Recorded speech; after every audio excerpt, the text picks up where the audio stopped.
In Bharat, we celebrate our New Year under many different names in different states.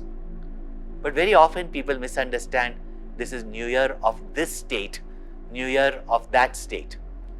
But actually, it's a New Year that is celebrated with different names in our different states.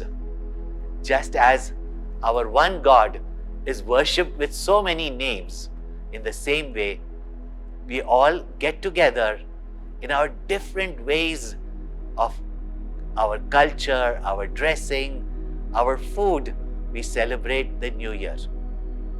But most of our New Years are celebrated with expressing gratitude to Bhagwan, to Mother Nature, and to all the ones who have shared and given to us.